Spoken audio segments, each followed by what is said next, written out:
হেই everyone, মাসি Dibendu Moni and you're watching youth application YouTube channel. এবং তোমাদের জেক্সপো, ভোকলেট বা আইটিআই এর ক্ষেত্রে তোমরা নিশ্চয়ই জানো যে তোমাদের ভর্তি প্রক্রিয়া কিন্তু পেছনের দিকে যাচ্ছে এবং অনেক স্টুডেন্ট আছে যাদের কিন্তু এই জন্য অসুবিধা হচ্ছে। সেরকমই একজনের স্টুডেন্টের কিন্তু প্রথমে আমি কমেন্ট দেখাবো এবং তারপর আমার যে আলোচনা সেটা কিন্তু আমি শুরু করছি। প্রথমে যে কমেন্টটা দেখাবো সেটা তোমরা পাশে কিন্তু দেখতে পাচ্ছ এবং নিচে কতগুলো রিপ্লাই আছে তোমরা একটু নিজেরাও যেপর কিন্তু একবার চেক করতে পারো সেই কমেন্টে। আমার ঘরের লোক প্রতিদিন গাল দিয়ে যাচ্ছে এবং এটা কিন্তু টু বি অনেস্ট, যে ছেলেটা লিখেছে সে কিন্তু একদম অনেস্টলি লিখেছে। সেটা অনেক স্টুডেন্টের সাথে কিন্তু এরকম হচ্ছে। নিচে দেখো সবাই কিন্তু আস্তে আস্তে সেম ব্রো বা একই রকম এরকমভাবে কিন্তু কমেন্ট করছে এবং এটার জন্য কিন্তু তারা দায়ী নয়, এটার জন্য কিন্তু আমিও দায়ী নই, তোমরা যারা এই মুহূর্তে দেখছো তারা কিন্তু কেউই দায়ী নয়। কে দায়ী কিনা সেটা নিয়ে আলোচনা করার জন্য আমি কিন্তু এখানে আসিনি। আমি যেটা আলোচনা করতে এসেছি সেটা হচ্ছে এই মুহূর্তে দাঁড়িয়ে অন্যান্য যে কোর্সেস আছে, প্রফেশনাল কোর্সেস বলো বা তোমরা জেনারেল কলেজের কোর্সেস বলো, কোনো জায়গাতেই কিন্তু এখন অবধি ভর্তি শুরু হয়নি। আপাততভাবে কিন্তু তোমাদের 30/7/2025 অবধি এই যে ভর্তির ডেট বা অ্যাপ্লিকেশনের ডেট সেটাকে কিন্তু এক্সটেন্ডেড করা হয়েছে। তারপর তোমাদের যে মেরিট লিস্ট সেটা প্রকাশিত হবে। মেরিট লিস্ট প্রকাশিত হওয়ার পর তোমাদের যে কাউন্সিলিংয়ের প্রসিডিওর সেটা কিন্তু শুরু হবে। এই বছর কাউন্সিলিং কোন ওয়েবসাইটে হবে, কীরকম প্রসিডিওর হবে সেটা কিন্তু এখনও অবধি কেউ জানে না। কমন অ্যাডমিশন পোর্টালে তোমাদের যে ভর্তির জন্য আবেদন সেটা আশা করছি সবাই করে নিয়েছো। ওবিসি কেসের কারণে কিন্তু তোমাদের এই যে এক্সটেনশন সেটা হচ্ছে এবং সেটা কিন্তু তোমাদের নার্সিংয়ের ক্ষেত্রে খুব সিম্পলভাবে কিন্তু বলে দেওয়া হয়েছে। সেখানে কিন্তু এরকমভাবে এক্সটেনশন এটসেট্রা কোনো কিছু বলা হয়নি এবং ভর্তি প্রক্রিয়া যে স্থগিত থাকছে সেটা কিন্তু বলে দেওয়া হয়েছে সেখানে। বাট যেহেতু তোমাদের এখানে আবেদন করা হয় বা অনেক স্টুডেন্ট হয়তো এখনও অবধি আবেদন করেনি, তোমরা হয়তো ভাববে যে এখন অবধি কে আবেদন করেনি। অন্যান্য বছর আমরা দেখেছি ভর্তি প্রক্রিয়া ফার্স্ট ফেজ যখন কমপ্লিট হয়ে যায় তারপরেও কিন্তু অনেক স্টুডেন্ট আছে যারা কিন্তু আবেদন করে। তো এখন অবধি অনেক স্টুডেন্ট আছে যারা কিন্তু আবেদন করেনি, এরপর আরও আবেদন করবে। তো এটা কিন্তু সত্যি কথা। এবার আসছি আসল ব্যাপারে, যে দেখো তোমাদের কাছে কিন্তু অপশন খুবই কম। অপশন খুবই কম মানে যারা 10th পর পলিটেকনিকে আসার কথা ভাবছো তাদের কাছে অপশন আছে 12th, ঠিক আছে, যে 11-12 তোমাদের স্কুলে পড়বে এবং তারপর তোমরা কিন্তু ভাববে যে 12-এর পর জেনারেল কলেজে যাবে, পলিটেকনিকে যাবে, নার্সিংয়ে যাবে বা যারা সায়েন্স নিয়ে পড়বে তারা বিটেকের ক্ষেত্রে যাবে বা মেডিকেলের ক্ষেত্রে যাবে। কোন জায়গায় যাবে সেটা কিন্তু তোমরা তারপর অপশান পাবে।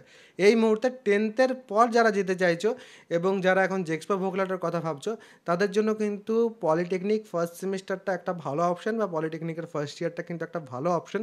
যদি তোমরা কম্পেয়ার করতে যাও তাহলে সেক্ষেত্রে তোমরা নিজেরা বুঝতে পারবে যে প্রফেশনাল কোর্সেস কিন্তু আজকের দিনে অনেকটা এগিয়ে আছে জেনারেল কোর্সেসের থেকে এমপ্লয়মেন্টের দিক দিয়ে। যদি তোমরা দেখো পলিটেকনিক পড়ার পর কিন্তু একটা চাকরির অপরচুনিটি আসে। এবারে প্রত্যেকেই যে চাকরি পায় সেটা কিন্তু নয়। যারা ভালো করে পড়াশোনা করবে, যারা ভালো করে স্কিল ডেভেলপমেন্ট করবে, তার সাথে সাথে কলেজও কিন্তু একটা ফ্যাক্টর হয়ে দাঁড়ায়, তার সাথে সাথে ব্রাঞ্চও কিন্তু একটা ভালো ফ্যাক্টর হয়ে দাঁড়ায়।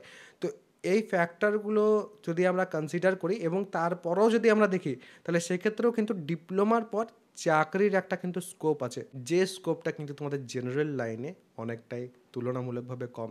এবং এই কথাগুলো একটু কনসিডার যদি করো তোমরা তাহলে সেক্ষেত্রে তারপর অনেকেই কিন্তু আজকের দিনেও পলিটেকনিক যেটা সেটাকেই বেছে নিচ্ছে এবং বাকি অন্য জায়গাতে এই মুহূর্তে ভর্তি শুরুও হয়নি যে তোমাদের কাছে অন্য জায়গায় ভর্তি হওয়ার অপরচুনিটি আছে।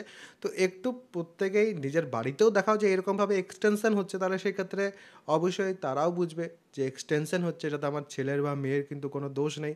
এবং অবশ্যই তারপর কিন্তু নিজেরা ডিসাইড করো, কারণ প্রত্যেকেই কিন্তু এরকম একটা ফেজে ফেঁসে আছে, কেউই কিন্তু এর থেকে আগে যায়নি। তো অবশ্যই নিজের বাড়িতেও বলো যে আমাদের সাথে এই রকম হচ্ছে, তাহলে সেক্ষেত্রে তোমরা কিন্তু সহানুভূতিই পাবে, কেউ বকাবকি কিন্তু করবে না আশা করছি। আর তাছাড়া যারা পড়াশোনা শুরু করতে চাইছো, ফার্স্ট সেমিস্টারে ভর্তি হবে, ফার্স্ট সেমিস্টারে যারা ভর্তি হবে তাদের ক্ষেত্রে একটা কিন্তু সুবিধা আছে। সেই সুবিধাটা হচ্ছে যে যে কোনো ব্রাঞ্চেই তুমি ভর্তি হও না কেন প্রত্যেকের কিন্তু সিলেবাস সেম। প্রত্যেকের সিলেবাসের মধ্যেই যারা ফার্স্ট সেমিস্টারে ভর্তি হবে যে কোনো ইঞ্জিনিয়ারিং ব্রাঞ্চে, mechanical, civil, computer science, EC, যে কোনো ব্রাঞ্চে তুমি ভর্তি হও না কেন তোমাকে কিন্তু ফার্স্ট সেমিস্টারে যে পড়তে হবে mathematics, physics, chemistry, communication skills and English, এবং এই চারটে সাবজেক্টেরই বেসিক্স যেগুলো সেগুলো কিন্তু আমরা আপাততভাবে শুরু করে দিয়েছি। এবং তারপর সেই ব্যাচেই কিন্তু তোমরা প্রায় এখন 7 থেকে 8 মাস আরও পড়ানো হবে, যেখানে তোমাদের কিন্তু বেসিকের পর পুরো যে সিলেবাস সেটা কিন্তু কভার করা হবে।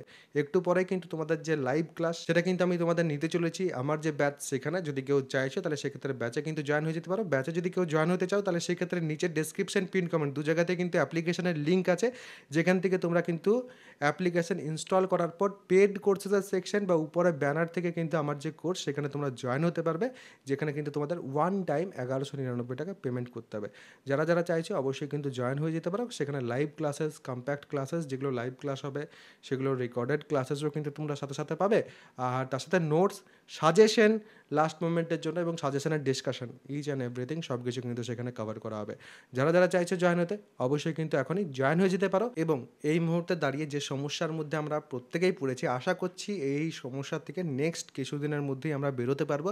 এবং তারপর আমাদের জন্য কিন্তু অপেক্ষা করছে একটা খুশির খবর, সেটা হচ্ছে আমাদের ভর্তি প্রক্রিয়া কিন্তু আশা করা যাচ্ছে কিছু সময়ের মধ্যেই শুরু হতে পারে। যখনই আমি নেক্সট আপডেট তোমাদের পাবো, যেটার জন্য আমরা কিন্তু বসে আছি, অবশ্যই কিন্তু সেটা আমি আমার চ্যানেলে তোমাদের সাথে শেয়ার করে নেবো।